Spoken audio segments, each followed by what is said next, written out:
Welcome to the Business Spotlight Podcast. My name is David. I am your host for today's conversation. And my guest today is Sean Krieger, the owner of Bold Estimations. We're going to be talking about his business journey to business ownership, challenges, best practices, and a share of what it's really like to own and operate a business. Sean, welcome to the show and thank you for being here today. I would love for you to give us a little bit of background of who you are and tell us a little bit about your business as well.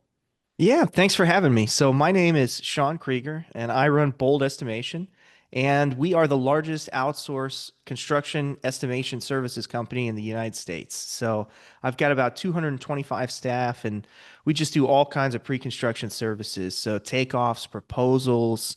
We work with vendors, subcontractors, general contractors, anybody that's out there. We want to help, and then we also do miscellaneous admin work, bookkeeping. Anything that a small business would need, we're either already doing it or we're trying to get involved in doing it so that we can help our clients just have a little bit better process and grow. So that's us.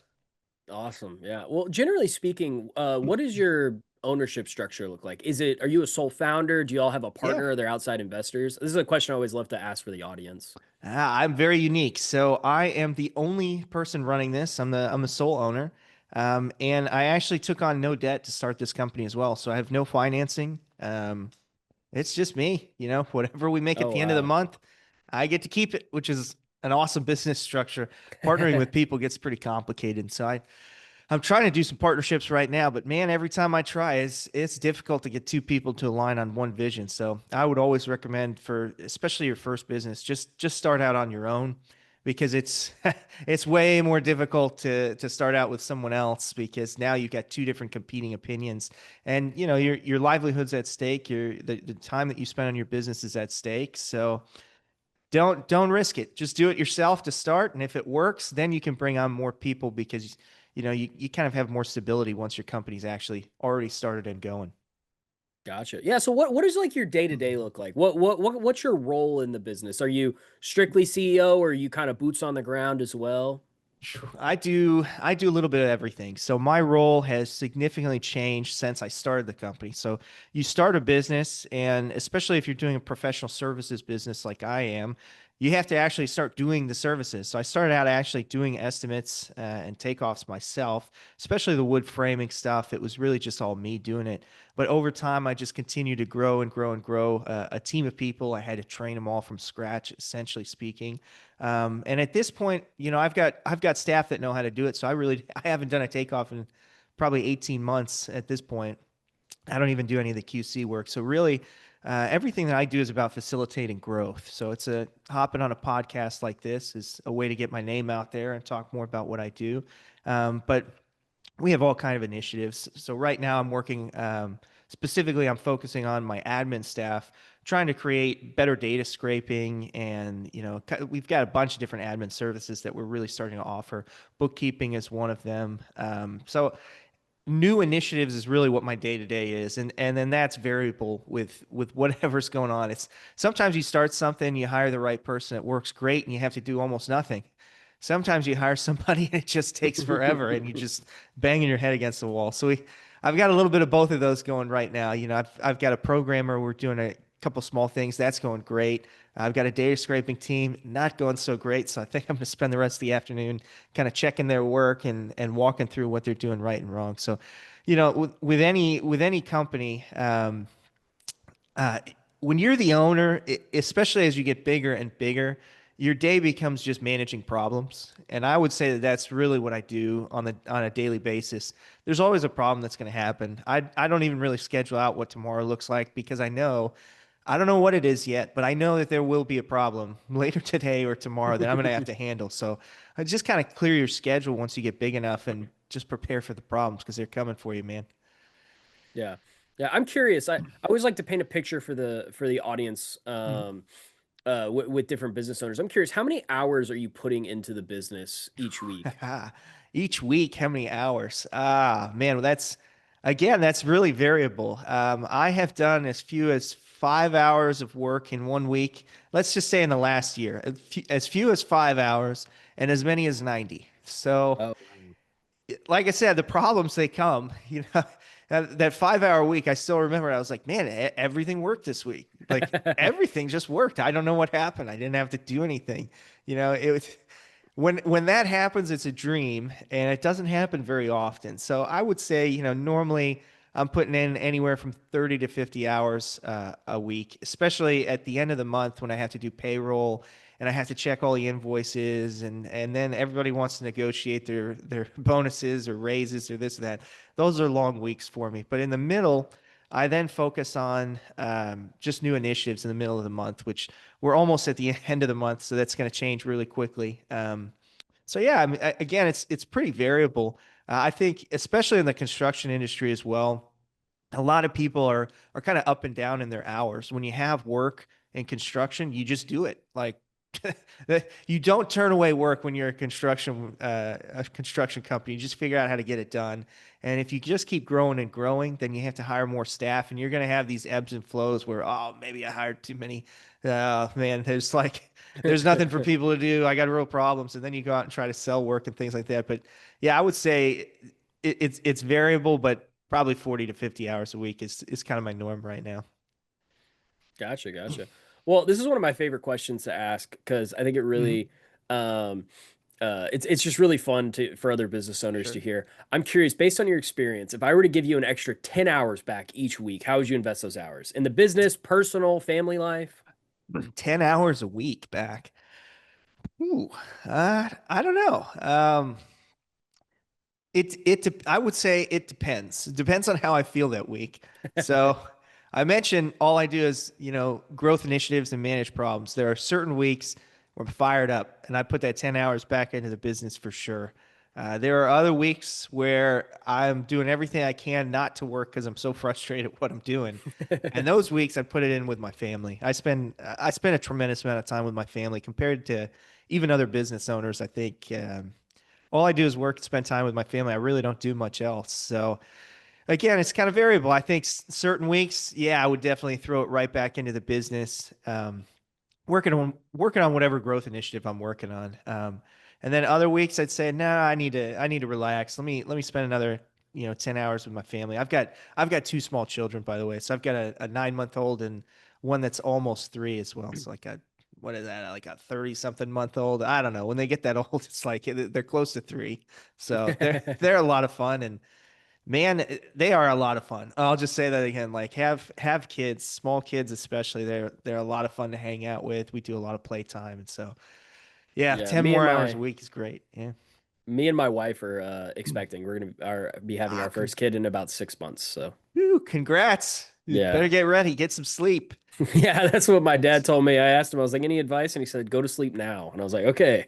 Yeah, yeah. The only advice that I would give, and I can never figure this out, the hospital, most of the time they'll have like a little bed for fathers, and it's like the worst mattress or couch or whatever they'll give you. Makes no sense because you have your child, your wife is going to be very tired, and then they decide, you know what? The father shouldn't sleep either. Let's just screw everybody in the family.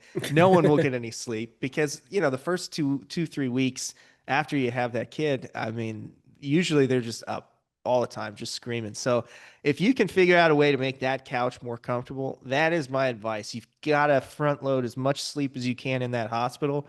Because once you get home, there's nobody there to help. It's just you, Yeah. Good luck. Yeah, I'm gonna just bring a ton of pillows. That's probably my Yeah. plan.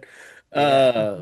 Yeah, so I'm curious, why'd you choose to go into business for yourself and own and operate this, or instead of trying to maybe go and work for a different firm or company? Yeah, so I've actually never been an employee in my entire life, Oh, wow. yeah, I think I'm probably the only person I know that's ever done that. So since I've been in high school, I've been running some kind of side gig or what have you to make money.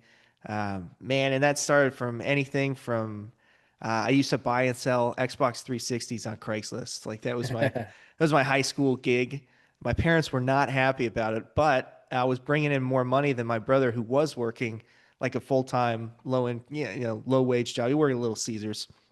He had some nice perks. Okay. When you work at Little Caesars, you get some pizzas out of it. So that was pretty cool. But yeah, no, I've always been working for myself, and I used to do actual general contracting construction stuff. I managed apartment complexes before that and did some remodels there. So I was pretty I, I don't want to say too familiar, but I was doing okay figuring out the whole construction thing. Once you actually go build a house, it's a lot different. There's a lot of permits, a lot of things to consider. But I got burned out from doing that. I just didn't like dealing with permitting. So I said, man, where can I go? What can I do in construction where I don't have to deal with permitting ever again? I'll do pre-construction. I'll get in before these permitting guys even get involved. I'll get in there. So that's what I did. And I realize in the market today, especially in the construction market, there's a tremendous need. Um, I would recommend to anybody, just don't go to college, just go into construction because the need is growing and growing. In the next 5 years, about 40% of the construction industry is going to retire, especially the office guys. Man, it's wild out there. You cannot hire the jobs that I'm filling. Most of my clients actually don't want to hire me. They say, "Oh man, I want to hire somebody in, you know, it's here locally that can do things with me," and they just can't do it. There just isn't anybody. So that's why I got into what I'm doing. It was just slow and steady looking through the construction industry. I just saw like there's nobody else doing it. Let's just do it. So Yeah, yeah, a big need there. yeah, humongous need. So. Gotcha. Awesome. Well, as you look back on your journey so far, what has been the most memorable roadblock or hurdle you were challenged with that you were forced to overcome? Well, the most memorable one? Ah, man. I would say I built a house and I did not get a working sewage connection for 2 years. Oh, Uh, wow. and my wife and I lived there. Love that woman. It's in a bad neighborhood. We got burglarized 13 times in 18 months. So, Oh my God. City of Houston, baby. Yeah. Third Ward. We were right next to downtown, and they decriminalized homelessness. So big 10,000 strong homeless camp or so popped up not too far from us, and there was a drug house in between that homeless camp and where we were. So we just saw the zombies going back and forth. That's what we call them in the biz, the zombies, because they're like zombies. I mean, they're high. They've got open sores and stuff everywhere. I mean, it's terrible. It's super sad, but I don't know any other way to describe them without Yeah. being as straightforward. And that's why I got into construction estimation because I was building houses and City of Houston's permitting. Sylvester Turner specifically was mayor at the time. They wanted to hurt me. I mean, there were a lot of racially motivated reasons why they didn't like a white guy building in a black neighborhood.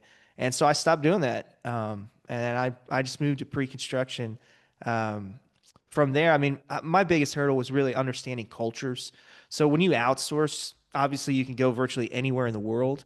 I started with a team in Pakistan, and it's just not a very good culture to try to build a business in. It's very, very difficult. Um, Basically, as soon as they learn what they're doing, they try to go off and start their own business because they feel like being the boss is more important than understanding the fundamentals or growing a team or doing anything like that. There's not a lot of team orientation in Pakistan, so that took me about a year and a half to really figure out because we'd boomed to about 35 staff and couldn't get over the hump no matter what we did. Everybody just kept quitting. Like, and then they'd go start their own thing and they'd come back and try to work part time and this and that. And so eventually I said, no, I'm going to try a different country. And then I started in the Philippines about 5 years ago, and I'm never looking back. It's a much better corporate culture style that we've got there. So is most of your business is in the Philippines? That's where y'all do most of y'all's Yeah. like pre-modeling and stuff is for homes out there in the Philippines. No, the homes are here in the United Gotcha. States. So if you walked into a Home Depot in Atlanta, Georgia right now, for example, and you brought them a house plan and you said, "Hey, I need the lumber, the siding, windows, doors. I want to buy all this stuff from you." Home Depot would send that to us, and then my team would take it in, and they're over in the Philippines and they do the work, and the time zones are a lot different, but we kind of flex through it and we make it happen. So yeah, we just tell people what they need, and then hopefully they buy it. So that's the main plan with Home Depot. They've got a big initiative going right now, trying to build up their outside sales reps. Gotcha. Okay, yeah, that makes sense. That makes sense. So to go a little deeper, how difficult was it like maybe to find these workers and stuff over in the Philippines? I know you said like compared to Pakistan, it was a Sure, lot easier. So sure. Finding somebody that wants a job really in any of those countries is very, very easy. The main reason is their wages are horrific.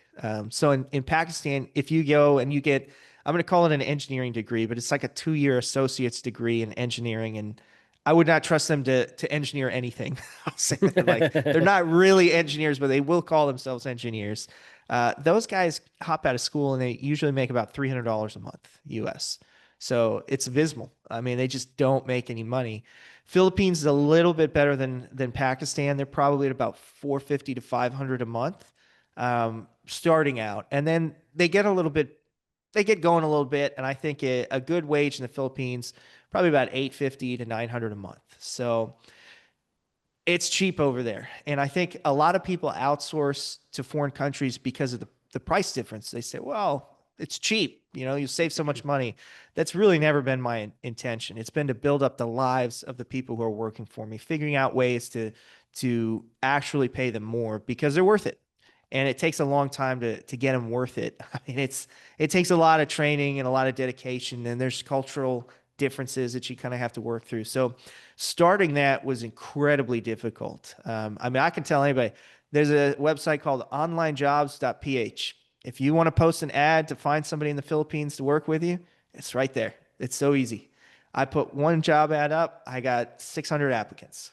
It's it's that simple. I think it's $75 a month for it. It's basically their version of Indeed. So you can find them. Gotcha. There's tons and tons and tons of them out there. How you get them though, how you get the right people, a lot of tricks to the trade with what we're doing. And then it's not just hiring the right people, it's building a culture and setting an expectation that they can then understand as well.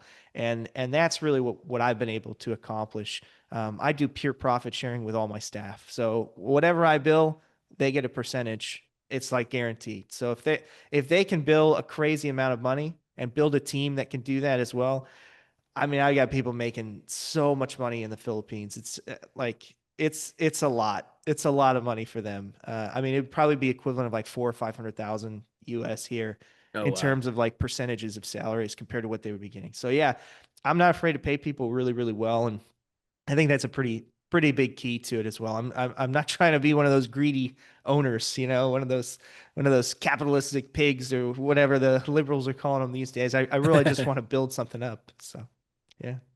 Yeah, that's awesome. So I know we talked a lot about it, and I think I get a general idea. But so, who does your business primarily serve?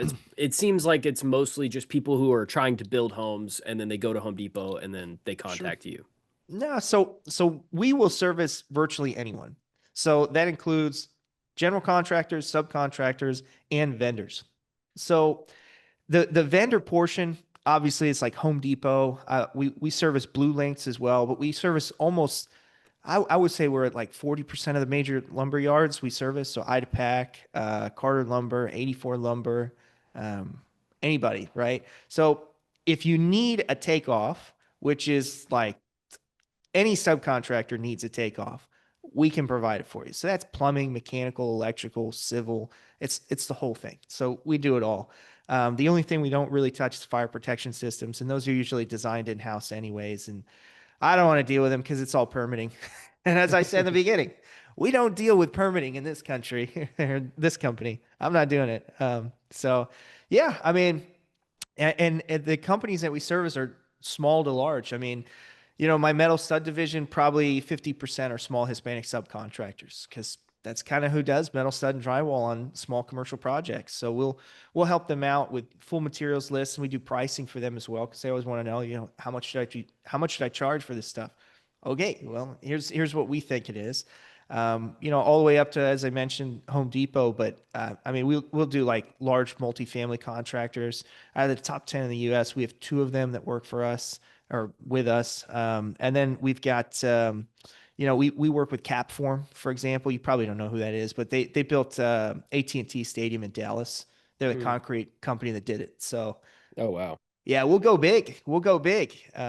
Whatever people need, all sizes, we'll help them out. Yeah, yeah, that's awesome.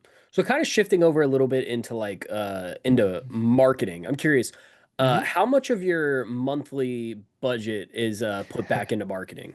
Uh, Very, very low. Let me think about it. Let me think about it as a total. As a percentage of total revenue, my marketing is 0.25%. Oh, wow. So like So 0.25%. yeah, so it's very, very low. I've never really had to do much marketing. We really only have two initiatives that we're like I said, we're doing the data scraping with the admin right now. So we're trying to create more marketing initiatives. It's just been very hard. So the two things we do is we run LinkedIn. So I've got a huge LinkedIn following. I'm going to share this video there with them, which is, I'm going to carve it up, try and I'm trying to start more social media initiatives because we've got a big following, but we actually don't do very much with it. And then the other one is we just post on Indeed. So people post a job and say, "Hey, I need a construction estimator for whatever it is they need," and we send in a resume, and it's basically a company resume, and we say, "Hey, we can do it for you."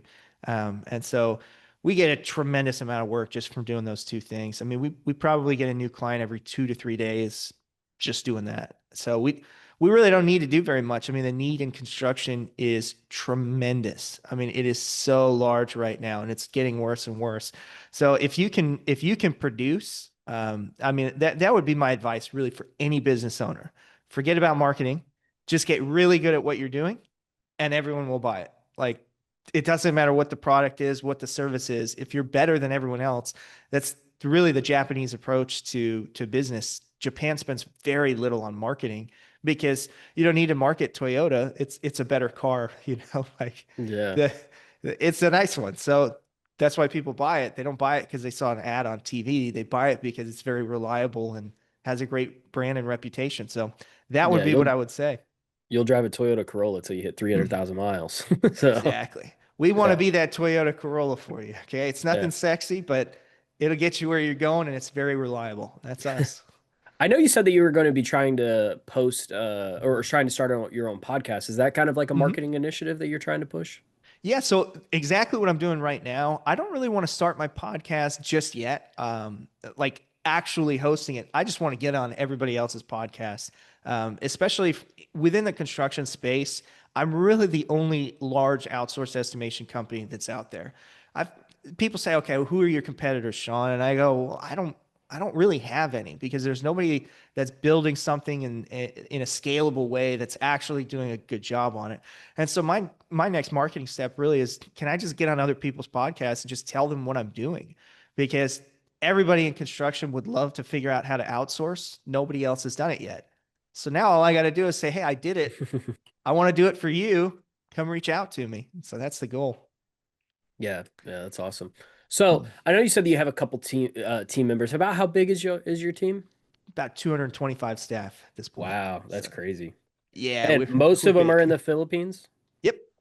All but I still have my main marketing guy who does my LinkedIn and Indeed is actually in Pakistan, but he's in very far north Pakistan, which is kind of strange. It's like very, very far north outside the cities. And then virtually everybody else is in the Philippines except me. And I just hired another US based guy that is doing a good job just helping me out with a bunch of stuff. People say, "Well, what's his job title? What does he do?" And I'm like, "Just helping me deal with the problems." That's all he does.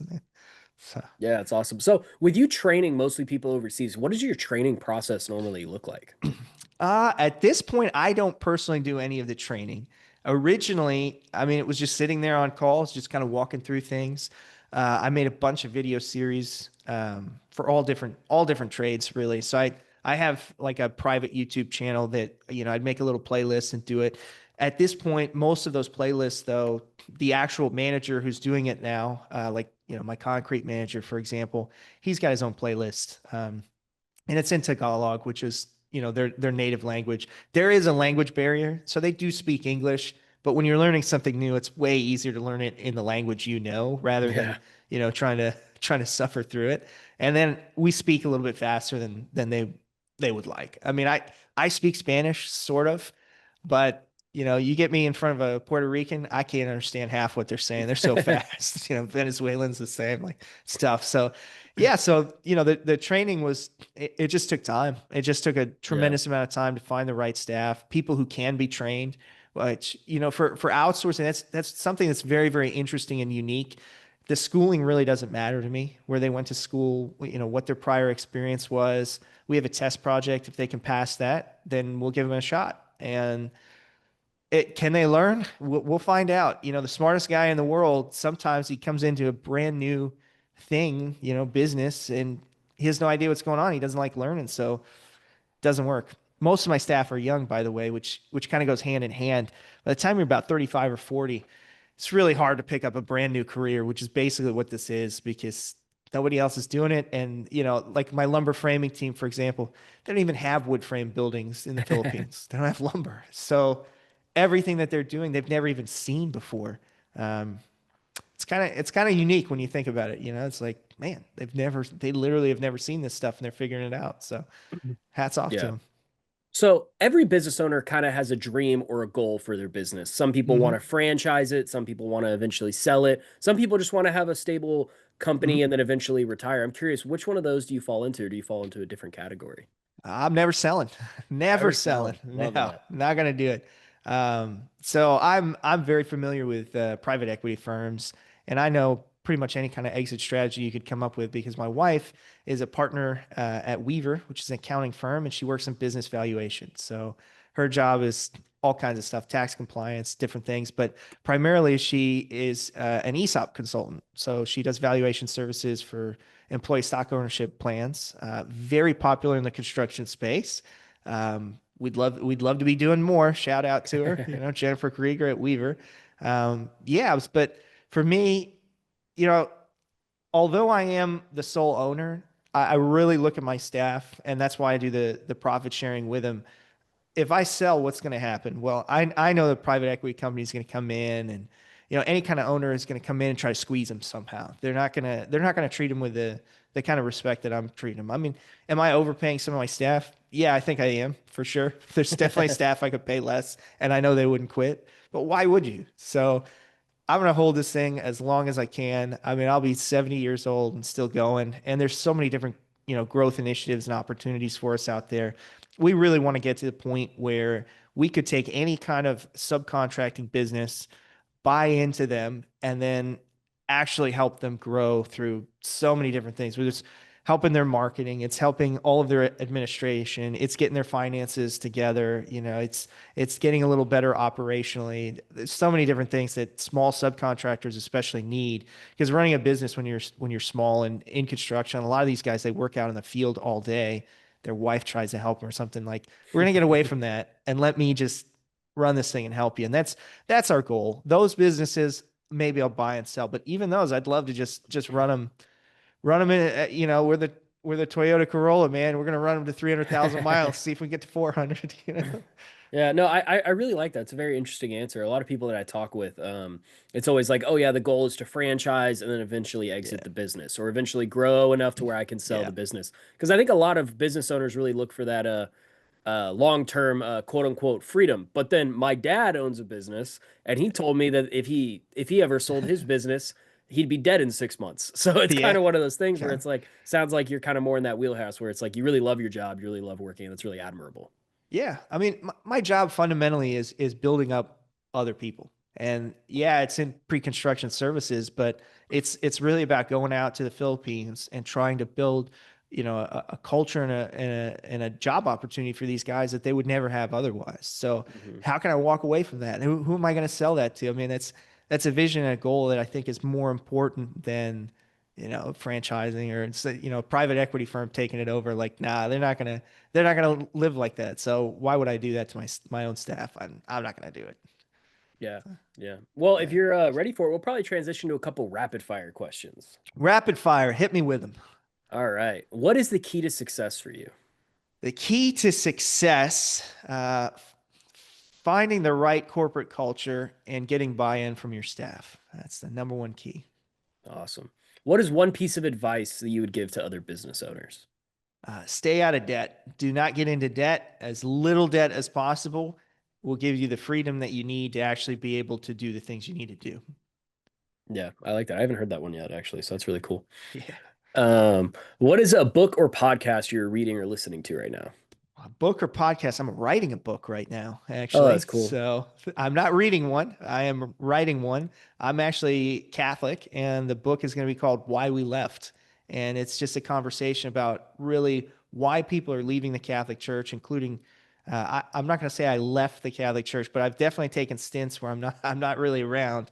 And I'm going to talk very, very in depth about it. And I think it's going to be something people would be interested in hearing, especially the clergy and people who are struggling with that question. Why is everyone leaving the faith?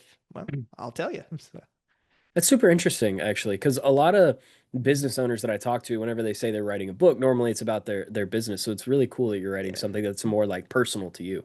Yeah. Well, my business is people. Yeah. If I could figure out a way to really grow the Catholic Church, I think a lot of the problems in society, especially business problems, like I talked about private equity firms. I'll dog on them all day long. Those guys don't care, man. All they want to do is buy something and squeeze everything out of it. And the way that they're squeezing generally is they squeeze their staff.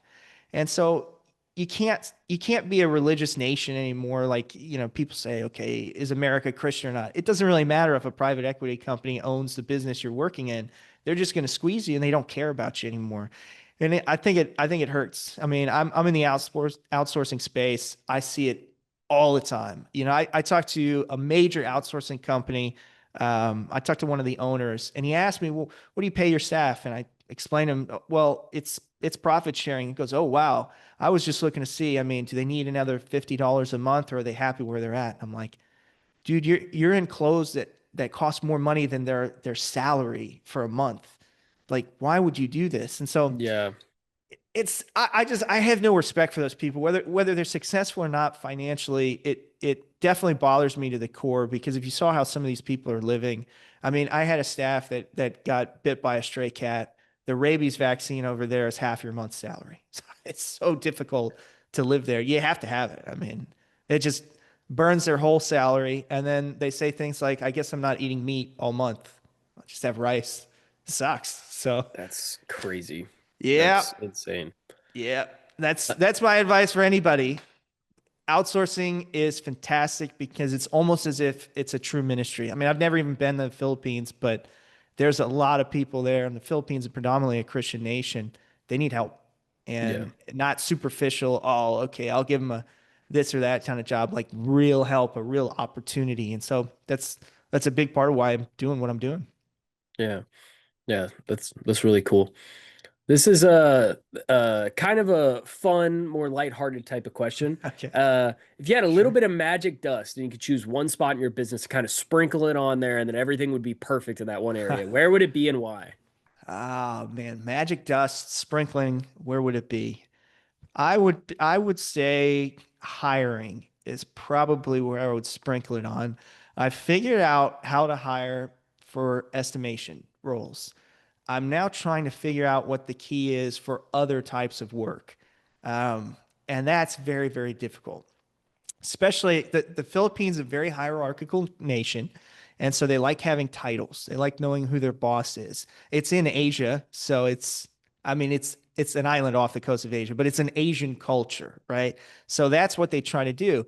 Hiring, what I would consider a Junko admin role, like a data scraper or somebody who just does, really basic admin tasks. I can pay them more than they would make if they had an advanced degree. I will pay them more than a doctor in the Philippines, literally more than a doctor. But it's hard to convince them that they should take this role that's beneath them, even for the higher Mm, pay. It's very strange. And so I've got to figure out what the title needs to be. It's got to be something super fancy. I got to figure out what degrees someone would have that would want to do these roles. We're trying out accountants right now. Don't know if it's going to work or not, but that's where I would sprinkle. Like, what's what's the magic that I need for this job posting to convince somebody that these roles are very important and they're not beneath you and you can make great money at it and we can scale it and everybody in the US needs it. I don't know.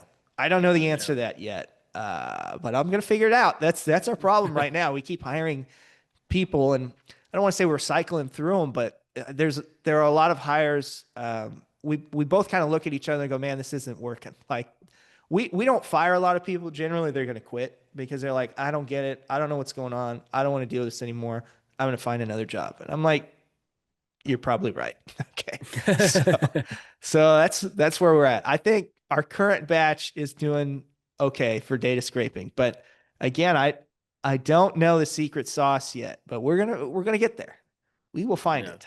So, Yeah. Well, before we get to the final question of the day, would you like to share with the audience how they can follow you, learn more, contact you? yeah, so it's really easy to find me. All our social medias, it's just Bold Estimation. Our website, just as simple as boldestimation.com. And you can find our phone number there. You can call me anytime. Reach out to me. I'd love to chat about estimating services, any kind of admin construction work that we do. We'd love to help with them. Awesome. Well, we've come to the final question of the day, and that is what is most inspiring to you today? What is most inspiring to me today? I would say my family. We talked briefly about it. I've got two small kids. Man, I wake up every day, and I think a lot of fathers do this. You wake up every day and you go, I got to get something done. I got kids to feed.